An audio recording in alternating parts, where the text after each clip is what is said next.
Welcome to the Artist Academy podcast. Andrea Earhart here, muralist, adventurer, and your host as I interview inspiring artists who are killing it in the art game to show you that it's completely possible to make a great living doing the thing you love to do. We highlight the business side of art to help you reach more customers, increase profits, and ultimately live a life of creative freedom. Enjoy the show.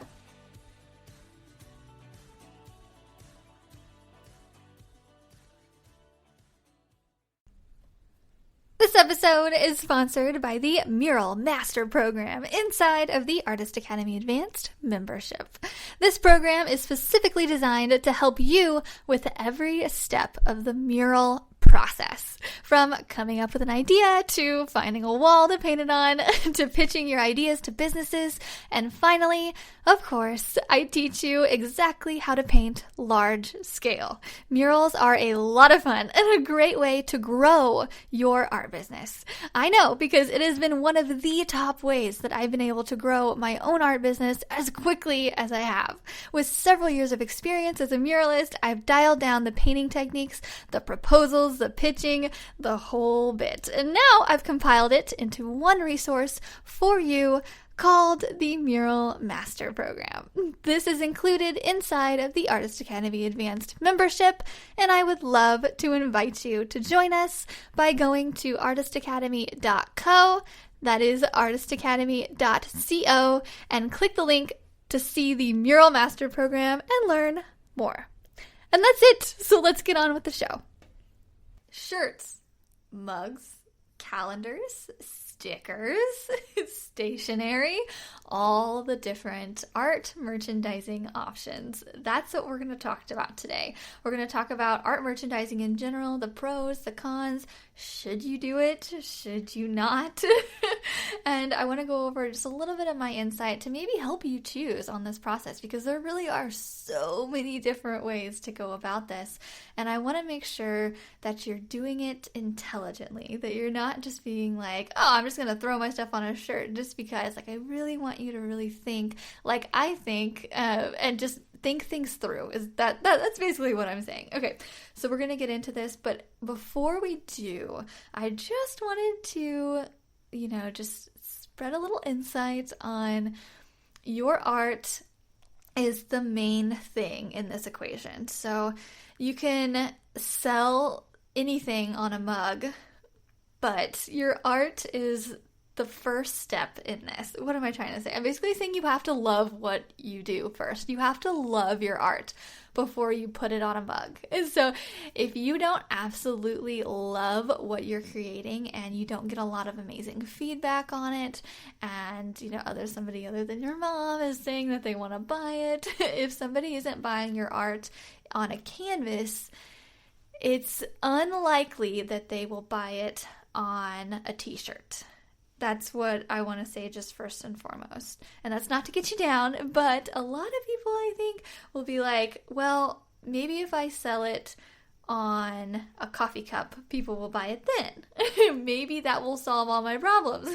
And I just want to say that your art, first and foremost, is the most important concept in this equation, and that is first and foremost has to be dialed in before you go sticking your stuff on all of these different things. Because you're going to be the spokesperson, you're going to be the spokesmodel for all this, and you have to absolutely love what you just created. And as we know, that all comes with time and practice, and maybe taking a couple lessons or watching a couple YouTube videos, and just hours upon hours of practice to get to the point where we love what we're creating, and that way other people love it too. And it works the same with art merchandising. People are not going to buy a sticker that they don't love. It's just, okay. Now that you get what I'm saying, we can move on to another point that I want to make before we get into all the different art merchandising ways to go about this. And that is, I don't want you to go out and buy 100 mugs with your art on it, because say you're like, okay, yeah, I get a lot of feedback and everybody loves my art and I love it and I'm so excited about it, I'm ready to put it on merchandising. You feel really comfortable about that. First off, go you. That's amazing, and I don't want to keep you from doing that. I just want to make sure you do it smart and don't end up with 100 mugs that you can't sell, because I've heard that happen a couple times. And I just don't want that to happen to you. I've always been really scared of it. So luckily, my fear has kept me from doing all of that. But I don't want you to go out there and order a bunch of whatever we figure out is good for you today. So today I want to go through a lot of the different things and what you can offer and find out what's really true for you. And say you find it, and I just don't want you to jump the gun and buy a lot of something thinking it's going to sell later. Because if you love it, that's the first part, and obviously you're going to sell a couple of them if you love it, but taking pre-orders is the key to all of this and will leave you from having a bunch of tote bags in your garage that you have to just almost give away because you thought it was an amazing idea, and so did your mom and your grandma, but not even your neighbors will buy it because it's not quite their thing. So ways to go about testing it out before you buy anything on a merchandise. And I want to just put this out there first and foremost because I think it's that important, is to test it out on your Instagram story. That's one way to do it, or make a post about it or whatnot. Basically test it out on your social media and have people raise their hand. This is what I do when I'm thinking about starting a new anything. I'll be like, hey, raise your hand if you think you would buy this. And just so you know, 20% of the people who raise their hand will actually buy it. So if you are so excited because 10 people said that they were definitely going to buy your calendar when it came out, do not expect all 10 people to buy it. And if you're like, what? You just asked me to verify if people will buy it. And even if they say they will, they're not. That doesn't make sense. And I don't mean to be negative, Nancy, but people will tell you what you want to hear to make you feel good, and this is a problem in the Midwest, especially if you live in New York, or and I might be generalizing. Obviously, I'm generalizing the Midwest as well, I realize, but in the Midwest, people love to white lie to you and tell you that something looks good when it looks all right, to make you feel better. And somebody will say, oh yeah, a lot of people will buy that, I'm sure, when they don't even plan on buying it themselves. They want to make you feel good. And I love that about the Midwest. And I love living here because everybody waves at each other on the road. And if you pass by someone, you're smiling at them. And it's just fantastic, but you cannot trust them when it comes down to, asking someone to pull out their wallet. It's like whenever we go to plan a trip with our group friends, everybody's like, yeah, I want to go. This is going to be amazing. And I'm just like, I always tell my husband, I'm like, let me see the flight ticket. Like that's, I don't trust anybody until they've bought their flight or, booked the hotel if it's a stayed over or something. Because my husband and I like to plan a bunch of travel stuff with group friends and all of that. And I'm like, I don't trust any of y'all until I see some hard cash put down. And that's how it should be too when you're thinking about art merchandising and ordering anything in advance. The only thing that I've ordered in advance were my mini prints because I know of all the different ways that I can sell those at Christmas. I put them as thank you cards. I do all these different things. And so I would say if you can visualize yourself using them in a variety of different ways, whatever you're going to order, and you're positive that you can sell it, whether you have an art show coming up and you're going to put it at that, and then you have an art fair coming up in the summer, so you could put them there too, and blah, blah, blah, blah, blah. As long as you plan on trying to sell all these things in a variety of different ways, then go for it. But what it comes down to at first is let's get some pre-orders before you order this stuff. Ask people first, generate some interest.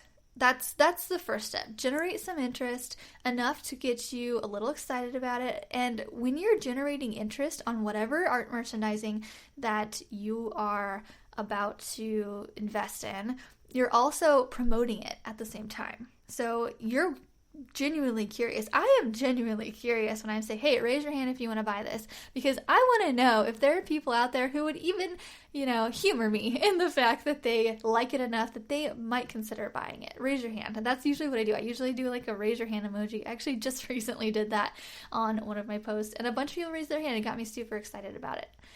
And then I think the next step when you're pre-ordering something in advance like this is to, or when you're ordering something in advance, is to get pre-orders. Ask people to open up their wallets.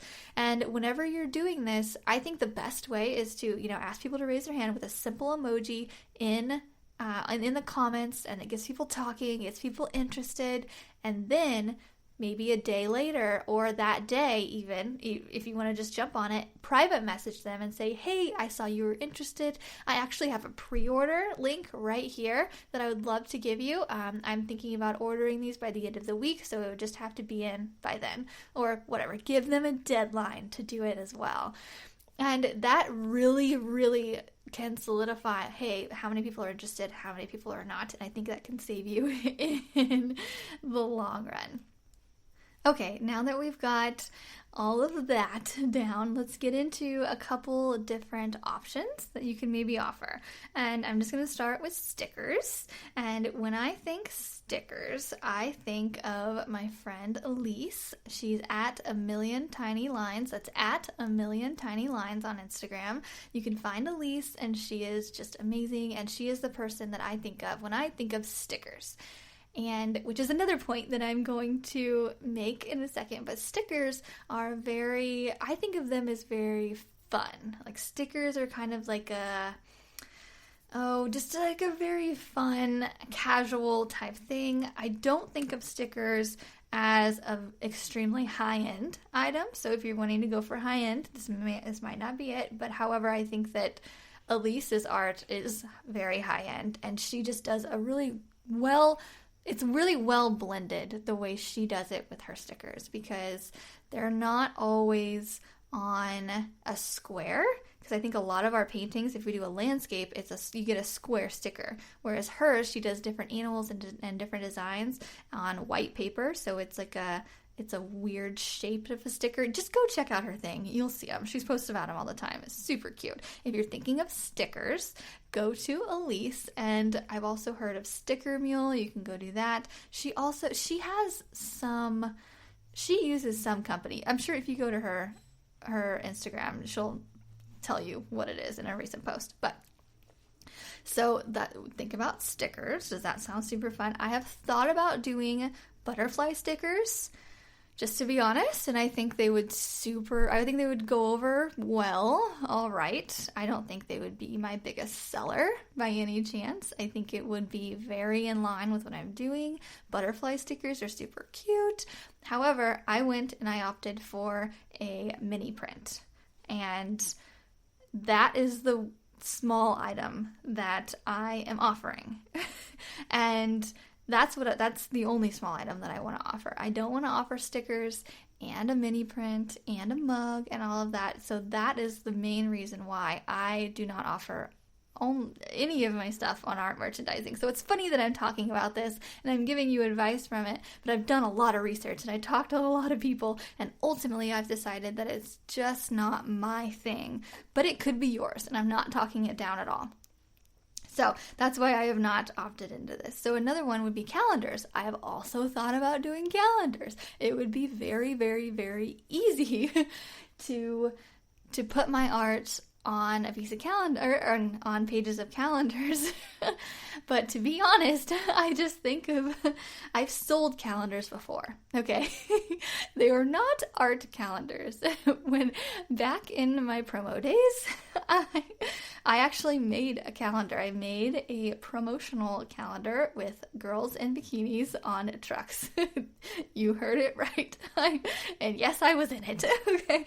And because we did promotional models. If you don't know my story, before I was an artist, I ran like a promotional marketing company, and I had a bunch of girls, and we did products. We promoted products and cars, and we were basically the girl in the bikini beside the car. Not always in bikinis, okay? We wore khakis most of the time, just letting you know. But we made a calendar one year, and we would sell them at gun shows, which is just kind of comical now. But through doing that, it made me realize how much work went into selling a calendar. You'd be surprised how many people don't just order calendars online just because you've posted it a couple times. No, it was very much in person selling that thing. And I remember we did 1 for $15 or 2 for $20. We would walk around and do that. Anyway, okay, off of calendars. Calendars is a very easy thing. And with the holidays coming up, I'd say you have December only to sell calendars. December and January at the tops. Those are your 2 windows to sell calendars, so think about it. But I think calendars are a really easy one, but I think it just comes down to, do you use a calendar? Do you? Do you honestly use a calendar? Because if you say no to that, I would say walk away from that idea and don't look back. Personally, I do not use a calendar. We do these printed out Artist Academy calendars, and even that, I'll write it down and I'll stick it up, and then I'll just mostly use my phone to do any kind of planning. So that comes with stickers too. Do you like stickers? Are there stickers all over your refrigerator, or all over do you have bumper stickers all over your car? And if that is a no, if you do not have stickers all over, I would say walk away from that one too.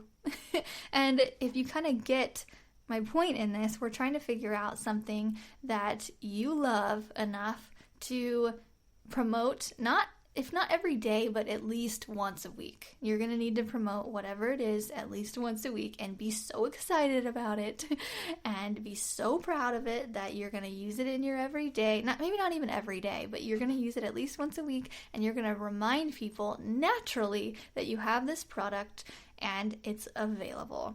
One way you could do that is through a t-shirt.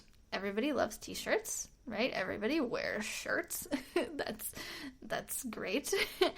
And really it comes down to me as to why I never offered my stuff on t-shirts. It's 1000% is because I have no style. And that's just the truth.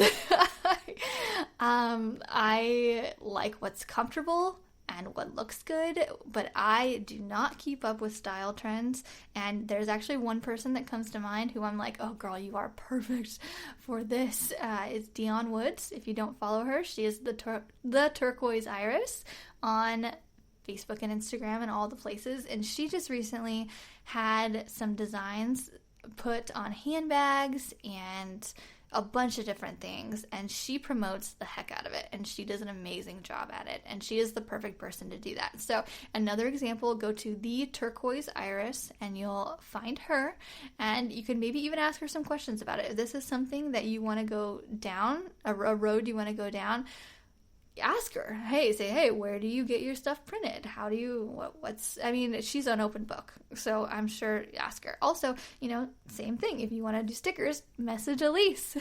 I'm giving you your resources here. You just have to go message, and I'm sure people would love to talk to you. So don't think you're bugging someone by asking. Actually, that was how Elise and I met. I messaged her because I found her online somewhere, and I was like, hey, I'm thinking about offering stickers. This was like 2 or 3 years ago, and I was just playing around. I never eventually did, obviously, and I messaged her like, hey, I was thinking about offering stickers. Where do you get them? And she was super nice. She gave me this long response, and then we've been following each other since. So you never know, you might make a friend. But yeah, so another one would be, are you a coffee or tea drinker? I mean, like an avid coffee or tea drinker, because then you could maybe put your art on a mug, or one of those, one of those things that what is it called? A thermos or something, like a little coffee cup thermos. You could put your art on that. And I would only say that is for the avid coffee or tea drinker. If you do not drink coffee or tea every day, do not do it. And that's why I have not done it, because I do not drink those two things every single day. And that's that. Let's think of some other ones. What are some other things? Maybe pillows or phone cases. A phone, actually, you're holding your phone all day, every day. That would be a good every single day use. And You put your head on a pillow every night, so that could be a good one. Blankets, face masks, they're a new thing right now. Or what about stationery or yoga mats? Speaking of stationery or yoga mats, if you've listened to the episode with Elise Dodge, that's Elise Dodge, Elyse Dodge, she is absolutely wonderful and had me thinking a little bit of a different way about art merchandising, because she offers her stuff on stationery and yoga mats. And I think, so stationery as in like a journal or something. Don't quote me. Oh man, but I remember, journal. Yeah. And I actually bought her yoga mat because she talked me into it, and it is amazing. I didn't buy her yoga or her journal, obviously, because I'm not even sure if that's what it is. But go check out Elise Dodge, and you'll see her post about her yoga mat, because she does yoga every single day, or most days, and so there's plenty of chances to take photos or put it on her story and do all the things. But I interviewed her about a month or two ago, so if you want to look back on her episode, she is great, and she really made me think differently about merchandising. So her art sells for several thousands of dollars. And so her thinking was she didn't want to offer something for less than $10, because that's just kind of, it's kind of a stretch. She wants to be the more high-end artist, and I commend her for that, because I think it's such good branding. And so she wanted the best of the best yoga mat. She wanted the best material, and she just wanted something she was super proud of. And she mentioned how with that came less orders, because it costs more. If you want the best of the best, you're going to pay the best prices. You get what you pay for. That's another thing on this. You get what you pay for. If you order something from China that's super cheap, expect customers to call you in a month and say, hey, it broke, what do I do? You can do something like that if you want, but maybe not. Maybe don't.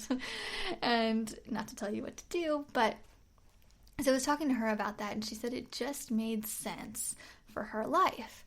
And she mentioned how she likes to journal, and so that also made sense for her life, and it goes along with the yoga mat. Journals, yoga mats, those things just go together. I think it's the person who meditates. A lot of people will wake up and write down their dreams, or if you want to do the artist pages, if you've read The Artist's Way, that you use a journal in that. And if you haven't read that, I highly recommend. This is another little pit stop on there, but it's The Artist's Way.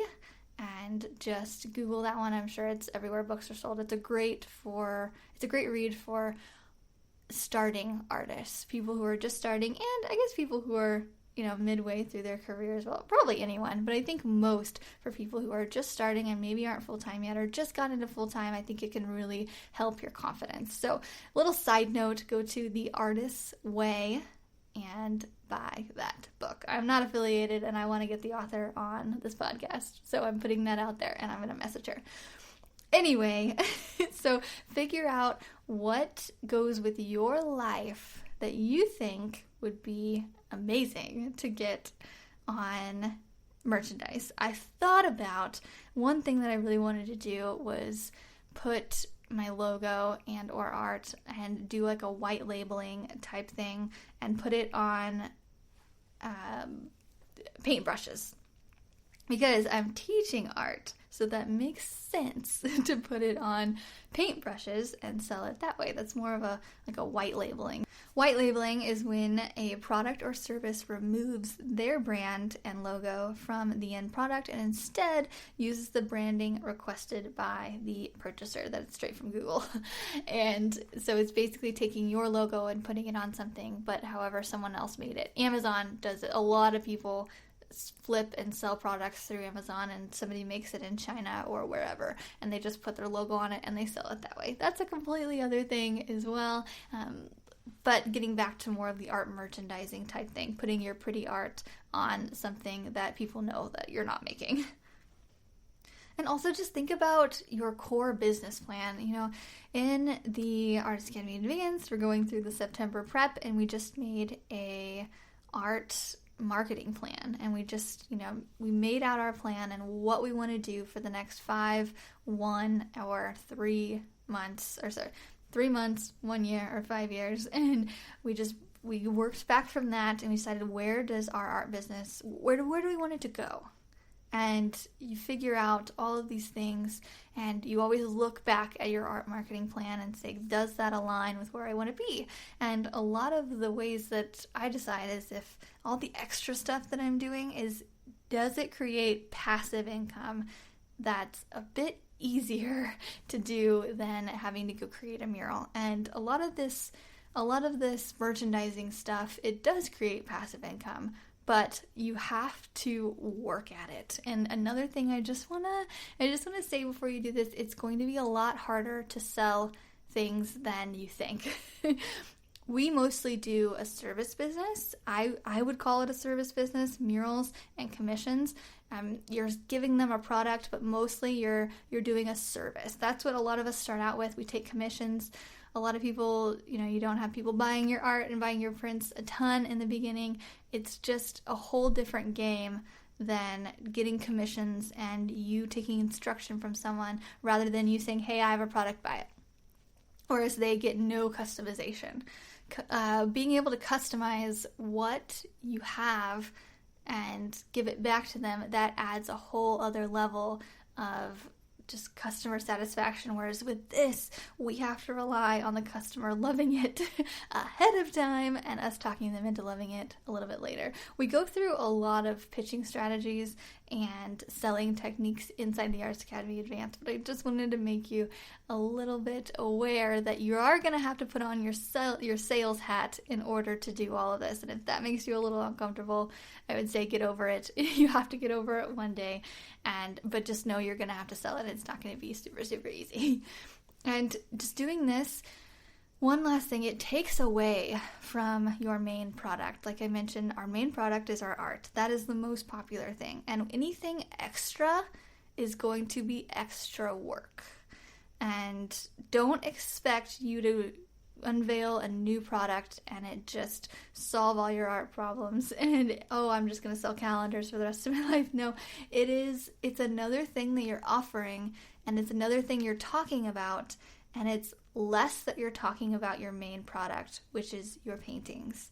I know that they kind of go together, and you have a painting on a mug or a t-shirt and all that, but it's less time that you're talking about you creating artwork and you being able to create artwork for your customer. It's another thing, and it takes away, I think, from the bigger picture. And if you're like, okay, well, I am fashionable and I drink coffee and I do yoga and I'm going to offer all of these things at once, I don't want to say don't do it, because I don't want to tell you what to do. And I've seen students before where they try literally everything and I'm like, oh, no, okay, well, and I just look at it and cringe a little bit, but then something works out. Because that's how you figure it out, right? You just have to throw things at the wall and see what sticks. And sometimes I'm like, oh, I don't know about that. And then they're like, no, I sold 10 of these. I'm like, okay, good. Good for you. So it kind of, and I don't know your art business. You know your art business. So I can't make this decision for you. And I hope I haven't talked you out of it completely, because I do think that it would be a really great fit for a lot of you. Okay, so if I haven't talked you out of it and you're like, nope, I want to do this, I want to give it a try, and I'm not going to order 100, I'm going to take pre-orders first, I'm going to listen to all of that, and you're like, okay, how do I do it? So I have a couple recommendations for websites that you can go try, and I want to say that I've had experience with smugmug.com, smugmug.com. I have some experience with them. They are fantastic. Their customer service is fantastic, and you can actually set up your own site on smugmug.com, and people can order from that site. So they'll also drop ship for you and everything. I am not affiliated with SmugMug at all. I should be getting paid to do this, but I am not. We'll wait for, maybe they'll sponsor it, an episode in the future or something. But so smugmug.com, and I'll put all of these in the notes. And another one would be cafepress.com. So cafepress.com. That's another one. You can make all the different kinds of t-shirts and all of that stuff. And another one that I recommend would be Zazzle. So Zazzle.com. It's spelled just like you think.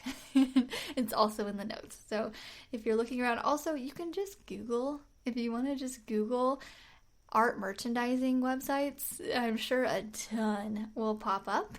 And really, if you know something specific, I would say find someone who's selling it and message them and get a little insight before you do it, because you never know what they're going to say. Or maybe even put it on your story. Hey, has anybody used this website before? Blah, blah, blah. And you might have someone come on there and say, yes, I love it, or no, don't do it, or read the reviews is basically what I'm saying.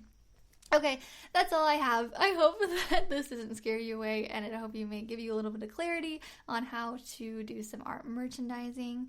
And that's it. All right, I will see you next week. Thank you. This episode is sponsored by the Mural Master Program inside of the Artist Academy Advanced membership.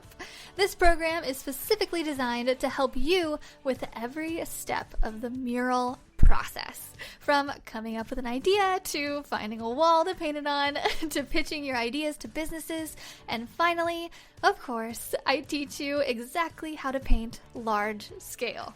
Murals are a lot of fun and a great way to grow your art business. I know, because it has been one of the top ways that I've been able to grow my own art business as quickly as I have. With several years of experience as a muralist, I've dialed down the painting techniques, the proposals, the pitching, the whole bit. And now I've compiled it into one resource for you called the Mural Master Program. This is included inside of the Artist Academy Advanced membership, and I would love to invite you to join us by going to artistacademy.co, that is artistacademy.co, and click the link to see the Mural Master Program and learn more. If you've enjoyed this episode, don't forget to subscribe and leave a review. If you review our podcast and send a screenshot of that review to me on Instagram, I am Art by Andrea Earhart. I will gladly share your art on my Instagram story with a reach of over 60,000 as a thank you for helping us grow this Artist Academy community. And speaking of community, if you would like to be a part of our absolutely free and very encouraging community on social media, just head over to facebook.com/groups/Artist Academy, and I will see you next week.